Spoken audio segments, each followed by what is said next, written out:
My mom has this recipe written down by my great Uncle Vito in her house, in her family cookbook that she's keeping for our family. So it's 3 generations. Actually, I would be 4th generation. The thing about marsala mushrooms is the marsala tastes so good with the mushroom flavor. So together, it's a classic dish. So we're going to be cooking the mushrooms first. We'll cook half of them. I like it. And then you want to throw your salt in. What the salt does is it releases the water in the mushrooms. And there's a pepper.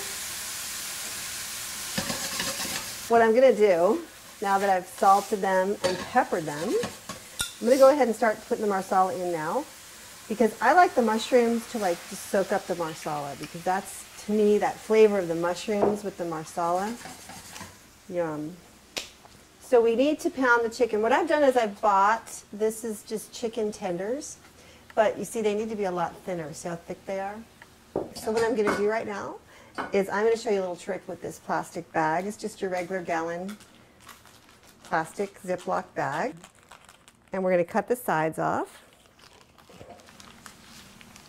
So now I'm going to take this chicken tender that we saw how thick it was. Let's see how easy it is to make it thin.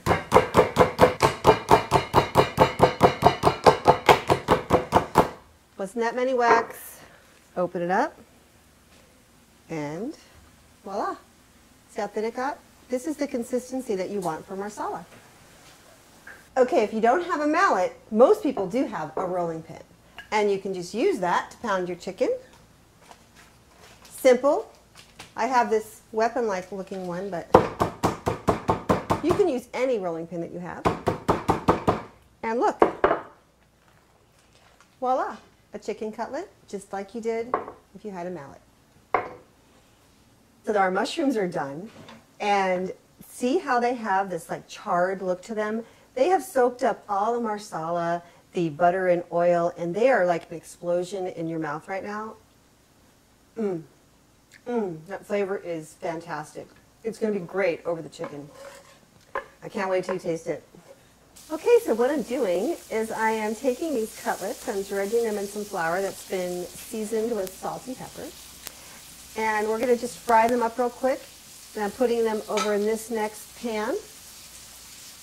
And then when I'm done, this pan has all these crusties in here. And all of that stuff in the pan is going to make the sauce taste amazing.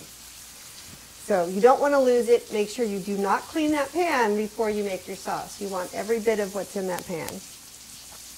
Okay, we're going to add more butter, because butter is what really does it for this recipe.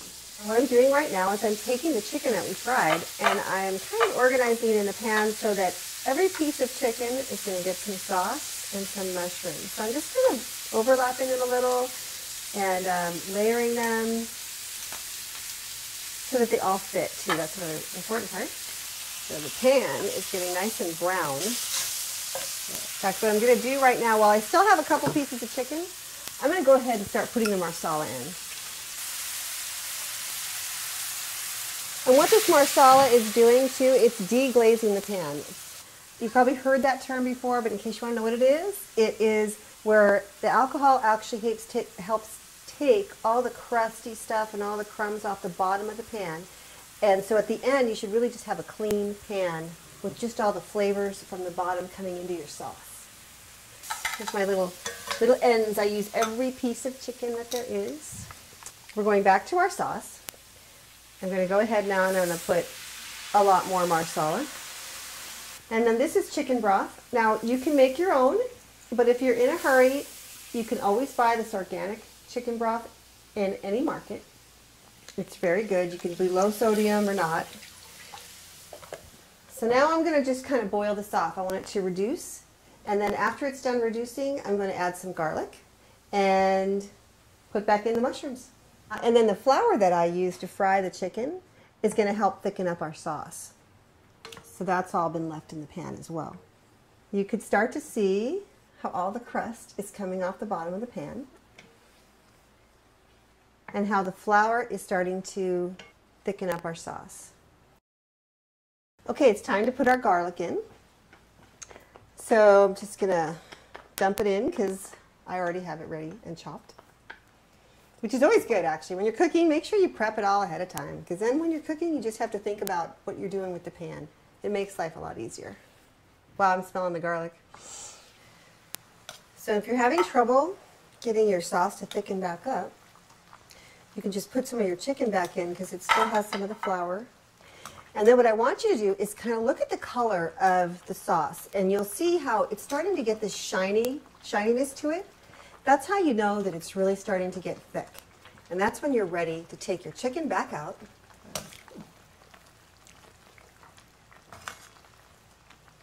Okay. And then I'm going to throw my mushrooms in. And then we're going to be done. And then you're going to get to taste Uncle Vito's chicken marsala. All right, here's our yummy mushrooms. Ready to go back in. Let's mix this up a little bit. Make sure you bring it back to a boil before you pour it over your chicken. Okay, we're all bubbly. Look at the color on that. That is just beautiful. All right, here I go. Pouring. All right, now you want to try to get it again a little bit over everything. Look how clean the pan is, by the way. Check that out. See, all the crusty stuff gone. It's all in this beautiful sauce. All right, ready to serve. But one last thing, garnish is always important. You want your food to look beautiful as well as taste good. So we're throwing some nice fresh parsley that I picked out of the garden just a few minutes before we started cooking. And there you have it. Uncle Vito would be proud.